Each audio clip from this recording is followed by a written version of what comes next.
That wasn't it.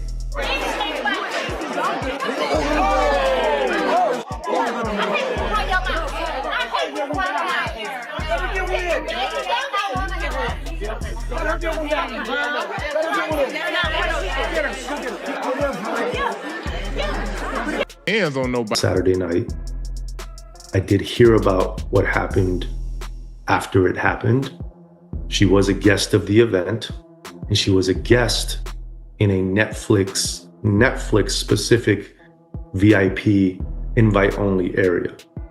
And for that to happen reflects poorly on MVP, reflects poorly on women's sports, on sports as a whole.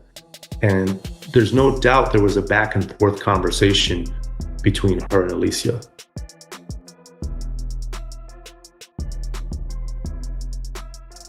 You know, I like both of them. Claressa Shields and them. You know, Alycia Baumgardner.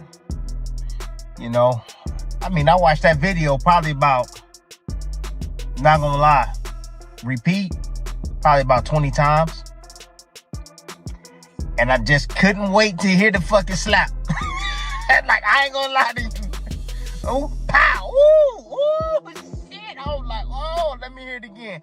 Pow, ooh, shit. Obviously, you're not too fond of Claressa. She said she would go down to 147 to fight Amanda But she also Serrano. said she'd fight Jake Paul. We're going to get into that, but first. I'm not saying I'm not fond of her. I don't care. I could care less about that human that exists on the planet, but, like, I'm telling you who she is as a person. Forget and about the that. Truth. Like, I operate in a state of truth in my life, and I'm just telling the truth on who. The exclusive VIP section of a major fight event is supposed to be a place where million-dollar deals are quietly negotiated, where executives, promoters, and sponsors build the future of combat sports behind closed doors. But during the MVP MMA event in California, headlined by the highly anticipated return of Ronda Rousey, that polished corporate atmosphere completely shattered. What was meant to be a night of elite networking turned into a moment of raw, unscripted chaos when Claressa Shields and Alycia Baumgardner crossed paths. After a heated verbal exchange, Shields suddenly reached across and slapped Baumgardner in the face, shocking everyone in the room. This wasn't a staged promotional stunt or calculated hype for a future fight. It was real, uncontrolled emotion unfolding in front of stunned executives who were there to invest, not witness conflict. Yo, wait. Me and my fucking relationship out your fucking mouth. Worry about who the fuck you're with, not me. We got another fight. Shut the fuck up. Hey, get out the way. I want to get in there. No, get out. No. World star. I know you won't whoop no ass. Not right now. You won't whoop no ass, Alycia. Who asked you to whoop you are? I'm calling her to be a referee. Come do it.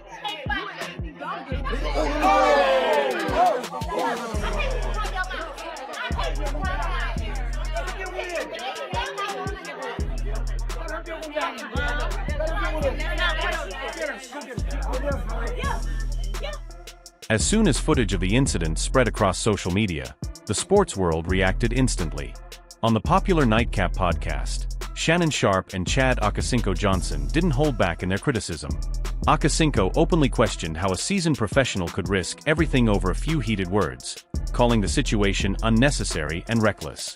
To him, it wasn't just about the slap. It was about a complete lack of control in an environment where discipline matters the most. That two completely different weight classes. The criticism became even sharper when the physical mismatch between the two fighters was highlighted.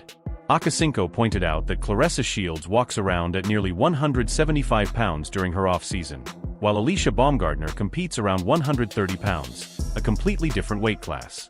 Shannon Sharpe echoed this concern, questioning why anyone would abandon the power of verbal exchanges and promotional hype for a physical act that could never lead to a legitimate fight. Both agreed on one key principle: physical confrontation belongs inside the ring under official rules, not in public spaces. In their view, instead of appearing strong, the moment made Shields look out of control and impulsive. So you ghetto, ratchet, musty at the highest level. You miserable. You feeling that pressure from Alycia to Baumgardner. We can all tell. First off, who in the fuck let you in the motherfucking building? They need to be placed on a leave of absence. You managed to get in the building and immediately you up there on the nosebleeds. How did you slither your ass down to the floor where the fight was cracking at? Now you just in there with the stale face with musty energy slithering all over your body. You see Alycia Baumgardner with Le'Veon Bell, Michael Irvin, James Cameron. You know James Cameron made the motherfucking Titanic, nigga? And then here come your ghetto ass. She got her own hairstylist there. They done put Alycia Baumgardner on the Jumbotron. Everybody pouring the love into her that she prayed for and what she manifested. And you over there just looking motherfucking stank up over there. Your leave out is your motherfucking leave out. Lord child. Now you're walking around and you look to your side and be like, damn, I'm with this married ass nigga. This nigga motherfucking married.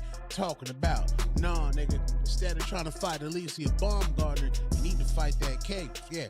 Then, how your ghetto ass getting a VIP? How you getting a VIP? Then you go up in there, you try to get in a section. They like, who is this motherfucker walking in with them nasty ass boots on? Then you get in a section and you try to assault the face of women's boxing, Alycia Baumgardner. Just ghetto. You got to have some class. You ain't got to be ghetto and ratchet all the time. Get your mind right. You supposed to be somebody. That's just musty. You pressed. You is pressed. Alycia Baumgardner got you pressed, gang. Behind the scenes, the boxing and MMA communities have been buzzing with discussions about the financial consequences of that single moment. Industry insiders and content creators quickly pointed out a harsh reality. When you are surrounded by the very people who control contracts, sponsorships, and broadcast deals, behavior matters just as much as talent. Acting recklessly in such a high-stakes environment can instantly change how decision-makers view an athlete. Look like she might have slapped a Korean out her ass, you know, the lawsuit coming out. Supposedly she might be taking, lawsuit.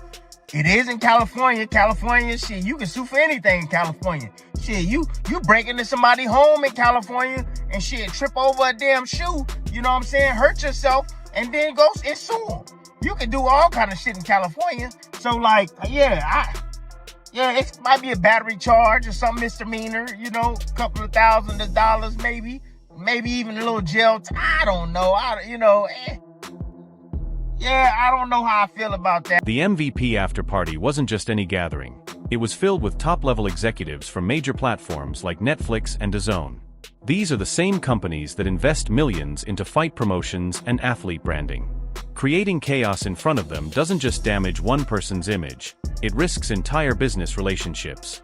Promoters, managers, and sponsors all depend on maintaining a professional environment, and one incident can ripple across an entire team's financial future. Saturday night, I did hear about what happened after it happened. She was a guest of the event, and she was a guest in a Netflix specific VIP invite-only area. And for that to happen reflects poorly on MVP, reflects poorly on women's sports, on sports as a whole. And there's no doubt there was a back and forth conversation between her and Alycia. But nobody raised a hand other than Claressa. So for us, I would have hoped she would have come out with an apology, but she didn't. She actually texted me that night and said, I had a great time. Thank you so much. I didn't respond, confused that what had happened, and that was the text that I had gotten. And I'm disappointed that this is what has had to have happened. But if you're gonna conduct yourself that way in a non-fight week setting, I've seen a lot of people be like, you didn't ban Mike Tyson when he slapped Jake Paul. They're about to fight. No, we're not going to ban Mike Tyson. The commission may step in and say, you're going to get fined, but we certainly don't ban fighters for having animosity towards each other during fight week. That's why if you saw a release, it says there's a time and place for the banter and for the hostilities. At a press conference even, right? Sometimes that's what helps sell the fight. There was no fight here. There was a bunch of celebrities, athletes, influencers, Netflix executives, MVP employees, and something happened that shouldn't have happened. And I hope Claressa takes responsibility for it, and there's a path to having her at our events again. She's one of Many insiders believe the situation highlights a deeper issue, the inability to transition from a street mentality to a boardroom mindset. In today's combat sports industry, success isn't just about winning fights, it's about understanding business, branding, and professionalism.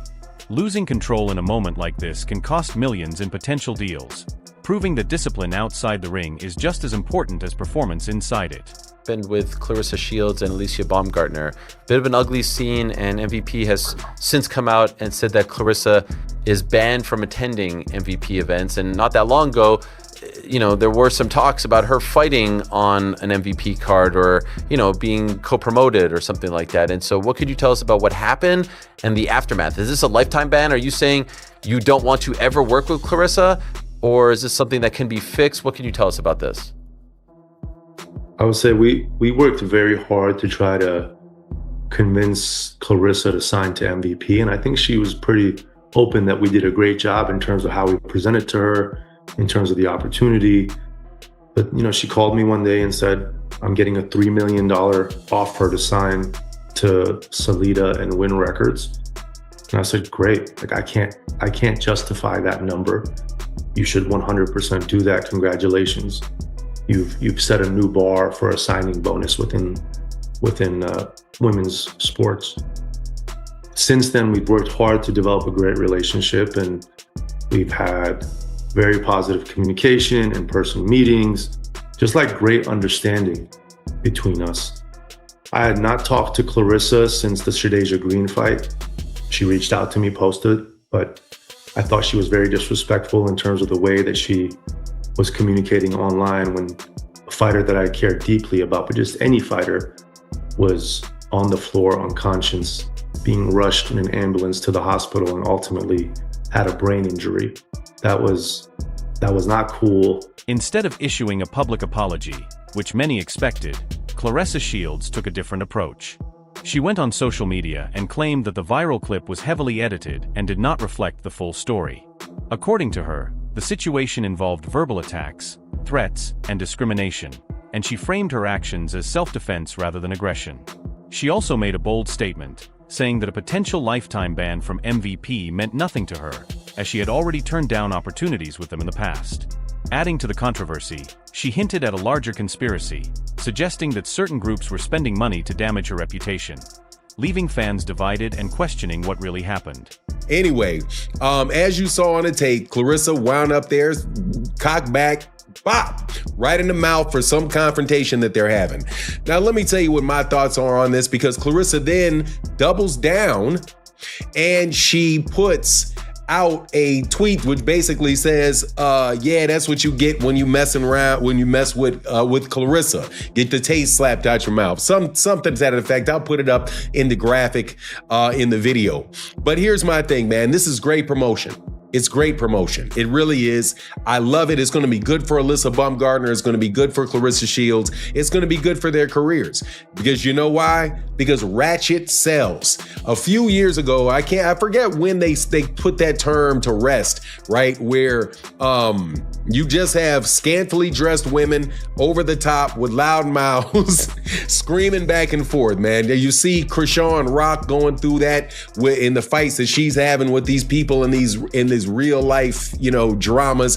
I really think that, these people are starting to plan these things out because they're basically being podcasters. What do you call it? In real life, RIL podcasters, in real life podcasters, where like you see Alycia Baumgardner being filmed with, I think the guy's name is DDG, and she's doing live streams with him. She's in the boxing gym with them, right? They're kind of teaming up with those type of streamers. You have Ryan Garcia, who you saw just last night do a live stream with Tekashi 6ix9ine. They're dressing just alike, and you see Adrian Bronner running around with Dean the Great, and and they're dressing alike. So it's just a big production that these guys are putting on, trying to get their name out there and trying to keep this conversation going, man, in this very, very, very how can you say, swamped media land. And the bigger a fool. Looking deeper, many believe this incident may be tied to ongoing industry politics. There has been visible tension between Shields and MVP, largely due to disagreements over promotional priorities. MVP, associated with Jake Paul, has heavily supported Amanda Serrano as one of the greatest in women's boxing, a title Shields strongly believes belongs to her. Because of this rivalry, some insiders speculate that the strict reaction to the incident may also reflect underlying conflicts beyond just the slap itself.